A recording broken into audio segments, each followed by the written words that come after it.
Welcome to the Accounting Technology Lab, sponsored by CPA Practice Advisor, with your hosts, Randy Johnston and Brian Tankersley. Welcome to the Accounting Technology Lab. I'm Randy Johnston with co-host Brian Tankersley. And on today's session, what we'd like to do is talk a little bit about family office and the fundamentals behind that. Now, the thinking here is pretty straightforward. There are around 30 service offerings for most CPA firms. Obviously, the biggies are tax and audit and client accounting services has certainly been growing up. And of course, you have the evolution into advisory services. And, for about 25 years at this point, some firms have gotten into wealth management and other areas. But to me, family office holds kind of a special position. Personally, I have been lucky enough to work in and for multiple different family offices, usually as a technology advisor. And what is offered by family offices as services, I think, are critical.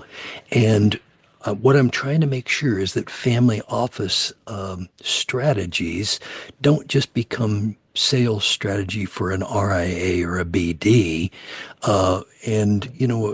Brian and I are lucky enough to have a long history in these technologies because one of our now unfortunately deceased friends actually created DataFaction.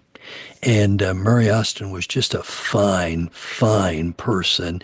And his goal was to make it easier for accountants to do the technical accounting. So that's maybe too much of a setup today, but I wanted you to have this thinking because we want you to continue to reflect on what your service offerings should be. We suspect most of you have one or more high net wealth individuals that maybe need some help. And the question is, what type of services or help do they need and where do you go to get it? So, Brian, that's kind of the setup and the thinking. So what might you say about family offices? And I'll cycle back and throw a little bit more color on too. Well, you talked about investment advisory and broker dealers, and I think the investment side of thing is certainly important. But you think about folks that have 8 and 9 figure fortunes, and the thing about it is that they also have a lot of assets that have to be taken care of, and a lot of when you have 5 homes, you have 5 electric bills and 5 handymen, and five lawns that have to get cut, and all of the things that are associated with that.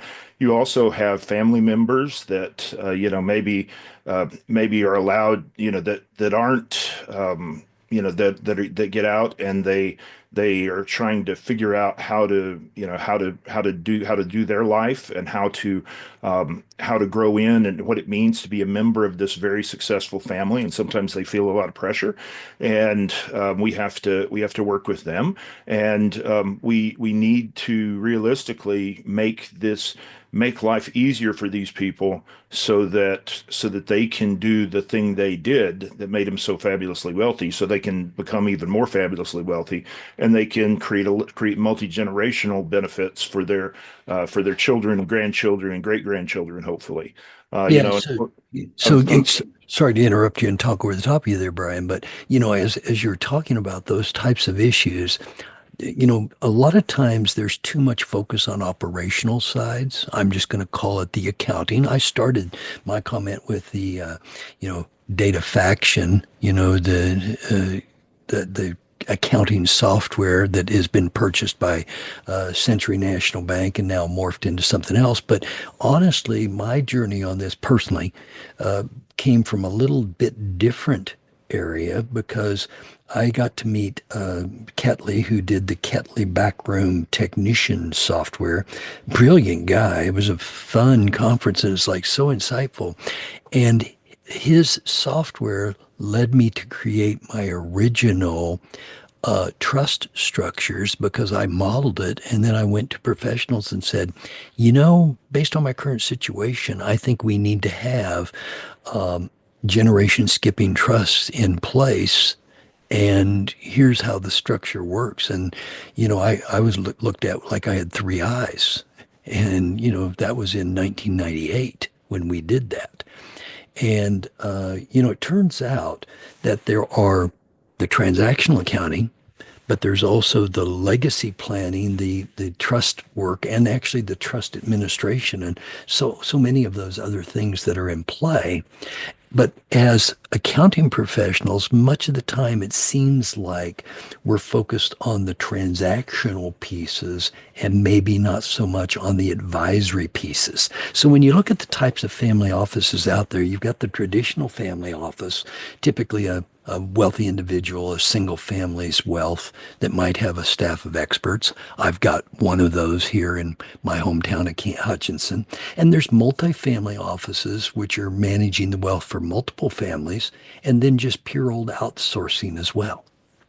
And I would say that the investments that the family offices get into are much more interesting than the traditional, traditional investments that, that you buy off Wall Street or whatever, because they can do private placements, they can do private equity things, they can do hedge funds, they can do venture capital.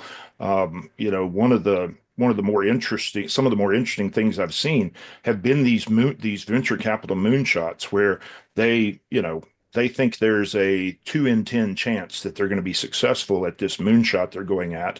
But if they are successful, they're going to get 100x, 200x, 500x return off of it. And so it's very interesting because you can really these people, these clients have enough in the way of assets that they can make these big bets that are moonshots. And so you have a huge amount of opportunity to advise and make a huge difference for them as long as you don't get hung up on, I just do accounting. Okay. Mhm. Because you deliver services and you get it done right every time before the deadline without fail.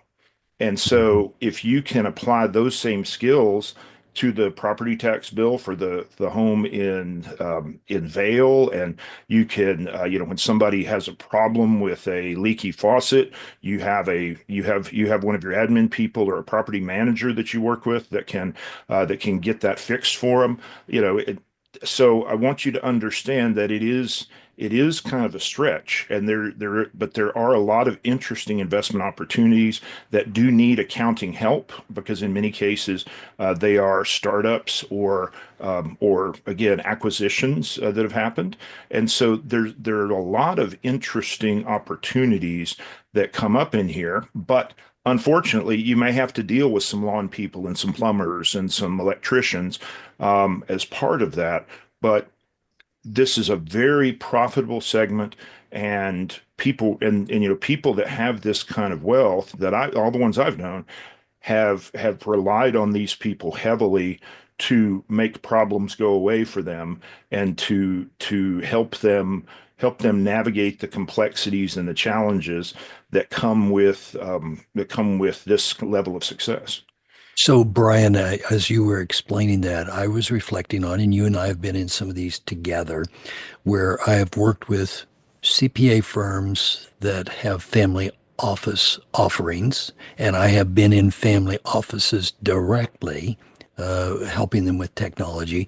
But again, I'm trying not to disclose where any of these are or what they would do, but I'm going to name some cities to give you a sense because I've worked with family office groups in Seattle and San Francisco and LA and Austin and Houston and Boston and Philadelphia and Chicago and Nashville and so you kind of almost picture those little pockets of wealth. But I'm going to go further saying that, you know, if you are trying to run a family office, you need to be thoughtful about what your offering is. And, in the old days, City National Bank did a lot of private banking, if you will. There's a lot of banks with private banking resources today. And of course, City National bought that data faction software, which became Agilink. And of course, City National Bank got bought by RBC. And so this whole roll up of technologies and banking is affecting the way the family office offerings can be offered. And, conflict of interest is not really a good thing in the family office environment. We are, now, I shouldn't speak for you, Brian, but I think you're of the same mold. I am adamant that advisory services should be people centric and business centric, and that your focus is on the client, not on your firm or yourself. And when you're doing family office, you have to be of that same ilk. And that's exactly what you were describing. You're making problems go away for these high net wealth individuals. Now, as a CPA professional, you can help a lot with, tax implications, certainly. You may have the background or a relationship with trust attorneys, and maybe you can do trust accounting and so forth. But bottom line is that there's far more services that are needed, that are helpful for these high net wealth individuals. Sometimes you're doing lifestyle management, which uh, as unscrupulous as people can be, they will try to manipulate high net wealth individuals to, get some of their goods for themselves. We've seen that in baseball, obviously, with the managers and so forth. And it's like, who you going to trust? And in family office, each one of you that are listening, I'm sure, are picturing one, two, three high net wealth individuals that you're dealing with, and how can you help them very effectively? And they're probably pretty good clients of yours. Not to say they aren't demanding, but they're probably pretty good clients. So, when I'm setting this up with you, not suggesting you should be in the family office business, but I'm saying that you probably have high net wealth clients that you may want to look at a strategy to satisfy their needs and maintain the relationship that you have with them as the professional accountant involved.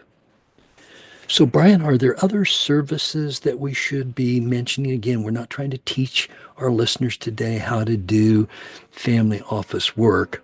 We could go into all sorts of illustrations of the things that we've seen, but it's the need is great and the providers are few. Well, if you think about it, these are people that have balance sheets that are 30, 50 plus million. And so they realistically need a CEO, a COO, and they need and a CFO. So you may be functioning today as this CFO for these folks, but they're going to acquire and sell businesses, and that they're going to need due diligence on. They're going to, they're going to operate businesses, and when those businesses have problems, it's going to be you have some very delicate opportunities there where you need to advise them maybe that maybe this child that's running this business that's having a hard time with it, maybe it's time for them to do something different, or for them to hire a professional manager in under that person. So you have some very delicate things that can not only mess up their business lives, but can also mess up Thanksgiving. And so we have to be sensitive to all of those things. And I think really you have to. What's different about it is that during tax season, when you're a tax professional, you cannot take the call from somebody. Okay. The difference here is that you have to find a way to take that call, because you are the person that makes that go away for them. And if you don't take if there are many calls you miss from this person, from the folks in this group, it's a problem. Yeah, So and it's not only tax season timing, Brian, it's yeah, 24 by 7 timing. And, yeah, yeah. My we've child been, got arrested at college at 3 in the morning. Who do you know that can bail them out in Sacramento, California? yeah. And, again, in this particular case, we're not used to that in the accounting profession. Most accountants that I know are honest people that work hard, but they tend to have a fairly limited window that they're actually working. Now, it may start early, 6 a.m., and it might end late at night, 11 p.m. But most accountants, nobody's going to die if you don't get the work done today. In this particular case, somebody might die if you don't get the work Yeah. done today. Or, oh my gosh, we're fogged in Vail. I can't get home. Can you make sure somebody goes and feeds my dogs? And admittedly, you're looking at this thinking, I went to college for this. Yes, you absolutely did, because they called everybody they knew to call before you, and you have to now stand up and make this go away because you are the person that they trust the most, and they waited to call you on this, and now they've called you, and now you have to stand and deliver. Yeah. Well, so as you're thinking about different service offerings that you can do, family office is one of those. You will see us revisit these type of service offerings in future technology labs because we know that as client accounting services becomes more commoditized, as tax becomes more commoditized, as audit becomes more commoditized, what are you going to do? Where is the value going to be? Now, you did not hear Randy say tax is going away, audit is going away, or CAS is going away. They're absolutely not. But what I believe is going to happen is you're going to have to look and say, I'm more interested in doing this rather than that. And my clients need this rather than that. And the change over the next 5 or 10 years, because what I'm trying to get you to do now is think out to 2035 or 2040. What is it that you want your career and your clients to feel like 5, 10, 15, 25 years from now? That's a lot longer haul thinking than our typical reactionary accounting technology lab where like, hey, this happened last week and this is what you need to do next week for it. Yeah, I think it's but I think it gives you an opportunity to have all kinds of new experiences, and again, it lets you. I think you're going to have to learn. I think you'll have to have different skills, but I think that it gives you a. I think it'll make you a more well-rounded professional, I think, dealing with these other things that we don't normally have to deal with in accounting. I think it's and I think you can make a huge difference in people's lives. And that's ultimately, it's funny. Most of the accountants I know got into it to make a difference for people in many cases. They wanted to make money, sure. They wanted to work hard, sure. They wanted to have opportunities, but at the end of the day, they wanted to make a difference and help people. And I think this is a great way to do that. That has been very profitable for a lot of people. And with that as kind of a thinking, I'm not even going to ask you to summarize, Brian, because here in the Accounting Technology Lab, Brian and I are trying to help you think about topics where you can make a difference. And we're trying to summarize and maybe light a little fuse here and there that you hadn't thought about before. So perhaps family office advisory services is in your future. Well, we appreciate you listening in today, and we'll talk to you again soon in another Accounting Technology Lab. Good day. Thank you for sharing your time with us. We'll be back next Saturday with a new episode of the Technology Lab from CPA Practice Advisor. Have a great week.